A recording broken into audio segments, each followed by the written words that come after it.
Ignatius of Antioch, the bishop who faced lions for Christ. Imagine being arrested for your faith, taken from your church, escorted by soldiers across an entire empire, and knowing that at the end of the journey, you will be thrown to wild lions in a Roman arena. But instead of begging for mercy, you write letters encouraging Christians to remain strong in their faith. You even say something shocking: "Let the lions come." This is the incredible story of Ignatius of Antioch, one of the earliest Christian martyrs.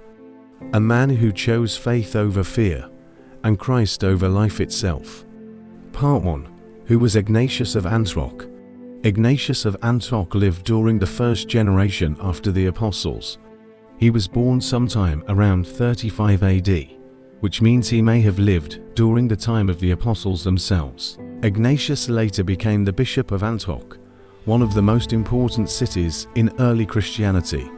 Antioch holds a special place in Christian history.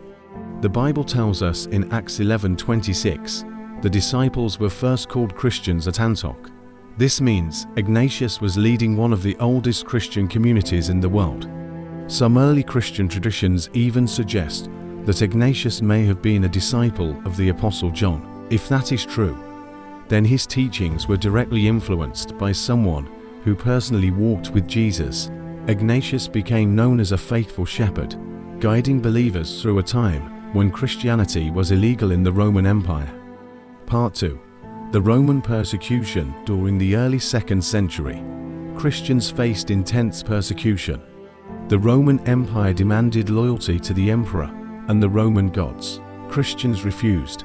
They believed that Jesus Christ alone is Lord. Because of this, Christians were often accused of disloyalty to Rome, atheism because they rejected Roman gods, secret gatherings that frightened authorities around the year 107 AD. During the reign of the Roman Emperor Trajan, Ignatius was arrested. We do not know every detail of his arrest, but historical records tell us that he was condemned to death in Rome. His punishment was brutal. He would be executed in the Roman arena as entertainment for the crowds. His execution method: wild beasts. Part 3. The journey to Rome. Instead of killing Ignatius immediately, Roman authorities decided to send him from Antioch all the way to Rome. This journey covered over 1,500 kilometers. He was guarded by Roman soldiers, whom Ignatius later described as 10 leopards. But something remarkable happened during this journey. Instead of falling into despair, Ignatius began writing letters. These letters were sent to Christian churches along the route. Today we still have 7 of these letters, written to churches in places like Ephesus, Magnesia, Traios, Rome, Philadelphia, Smyrna. These writings are some of the oldest Christian documents outside the New Testament, and they reveal the heart of a man who was not afraid to die. Part 4. Ignatius' powerful letters. Ignatius used his letters to strengthen Christians facing persecution. He warned believers about false teachings. He encouraged unity in the church. He urged Christians to remain faithful to Christ. But perhaps the most astonishing part of his letters was his attitude toward martyrdom. Instead of fearing death, he welcomed it.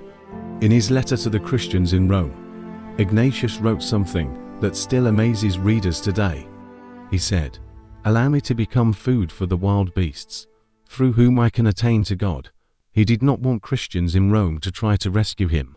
In fact, he begged them not to interfere.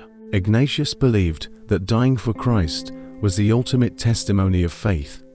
He even wrote, "I am God's wheat, and I shall be ground by the teeth of wild beasts, so that I may become the pure bread of Christ." These words reveal extraordinary courage. Ignatius saw his death not as defeat, but as victory in Christ. Mid-video engagement before we continue the story. If you enjoy learning about Christian history, martyrs, and heroes of the faith, make sure you like this video, subscribe to the channel, and share this story so more people can learn about the courage of early Christians. Now let's see how Ignatius' journey ended. Part 5. Arrival in Rome. Eventually Ignatius arrived in the great city of Rome. Rome was the heart of the empire. It was also home to massive arenas where thousands gathered to watch gladiator battles and executions. Christians were often killed publicly to entertain the crowds. Ignatius was taken to one of these arenas. Many historians believe it was the Colosseum, although the exact location is uncertain. A large crowd gathered.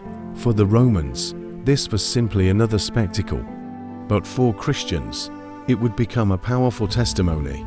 Part 6. Eaten by lions. According to early Christian records, Ignatius was thrown into the arena and attacked by wild beasts. Most accounts say lions were used. The animals quickly killed him. Ignatius died around the year 108 AD, but his death did not silence Christianity. Instead, it inspired believers across the Roman Empire. The courage of martyrs like Ignatius showed the world that Christians were willing to die for their faith. And the more the Roman Empire tried to destroy Christianity, the more it grew. Part 7. The legacy of Ignatius. Ignatius left behind something incredibly valuable. His letters. These writings give us a window into the early church. They teach us about church leadership, unity among believers, the divinity of Christ, the importance of faith during persecution. His writings also show that early Christians deeply believed in Jesus as Lord and God. Even in chains, Ignatius was thinking about the future of the church. His faith continues to inspire Christians nearly 2,000 years later. Biblical connection. The courage of Ignatius reminds us of the words of Jesus in Matthew 16:25. For whoever wants to save their life will lose it, but whoever loses their life for me will find it. Ignatius truly believed this promise, and he lived and died by it. Conclusion. Ignatius of Antioch was not a king. He was not a famous warrior. He was simply a faithful bishop who loved Jesus Christ, yet his courage shook the Roman Empire. When the lions roared in the arena, the world expected fear. Instead, they witnessed unshakable faith. And his story reminds us that the power of Christianity has never come from political strength, but from believers who were willing to give everything for Christ. Final call to action. If this story inspired you, comment below. Faith over fear. And don't forget to like this video, subscribe for more stories of Christian history and heroes of the faith. Because the stories of the early church still have the power to inspire us today.